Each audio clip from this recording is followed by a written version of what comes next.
SBF parents claim no customer money was lost, but creditors say the math uses 2022 prices. Sam Bankman-Fried's parents appeared on CNN's Smirconish program on March 22, 2026, and made a claim that set off an immediate backlash from FTX creditors. No customer money was lost. Joseph Bankman, a Stanford law professor, told the host the money was always there. These were very profitable companies with billions of extra assets. Barbara Fried, his wife and a retired Stanford law professor, added, "Everybody has been made whole, with 18 to 43% interest." She called the prosecution essentially political and claimed the Biden administration had decided to destroy crypto, per CoinDesk's report. The FTX Recovery Trust has now distributed roughly $10 billion to creditors, with the latest $2.2 billion tranche going out on March 31. On paper, some customer classes are reaching 100% recovery, and certain convenience classes are receiving 18 to 43% in interest on top. That is the number Bankman-Fried's parents cited. Creditors do not accept that framing. The 2022 dollar problem FTX creditor representative Sunil Kavuri responded directly, "FTX creditors are not whole." The core dispute comes down to a single date. FTX filed for bankruptcy on November 11, 2022. Bitcoin was trading near $16,800. Ether was around $1,200.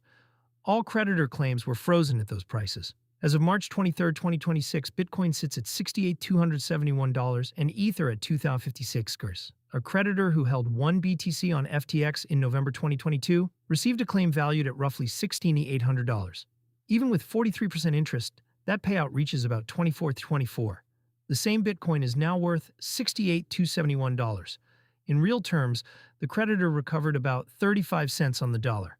Kavuri puts the actual recovery range at 9 to 46% in crypto terms, depending on the asset held and the claim class. The gap between 100% plus interest and 9 to 46% is not a rounding error. It is the difference between measuring in frozen 2022 dollars and measuring in the assets creditors actually lost. Routine borrowing versus criminal fraud. The Bankman-Fried parents also recharacterized how Alameda Research used FTX customer deposits.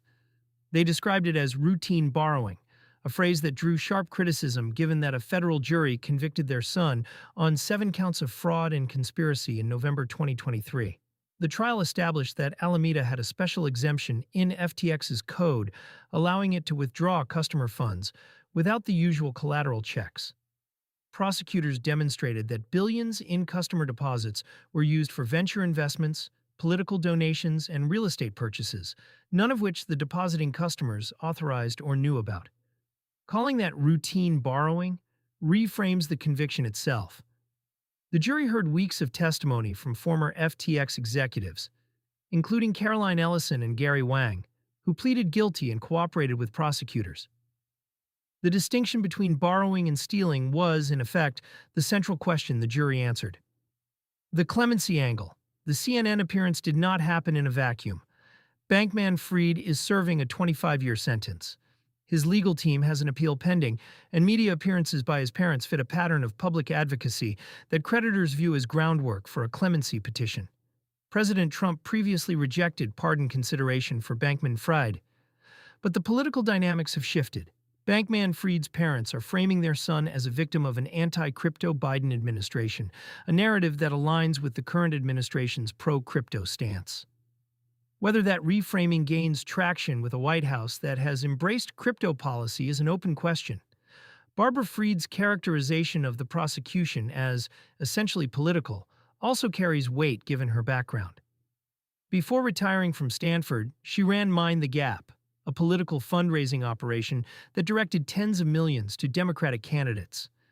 That connection complicated her son's case during trial and now complicates her credibility as an advocate for depoliticizing his prosecution. What this means for custodial risk. The FTX collapse remains the single most cited reason crypto users give for moving to self-custody options. The made whole debate reinforces why. Even in the best-case scenario, where a bankrupt custodian eventually returns funds, the recovery timeline and valuation methodology can erase most of the actual value. FTX creditors waited over 3 years. Their claims were priced at the bottom of a bear market. The assets they lost have since quadrupled in some cases. For crypto card users choosing between custodial and non-custodial spending options, the lesson is structural. A custodial provider that goes insolvent freezes your assets at the worst possible moment, and the legal process that follows measures your loss in yesterday's prices.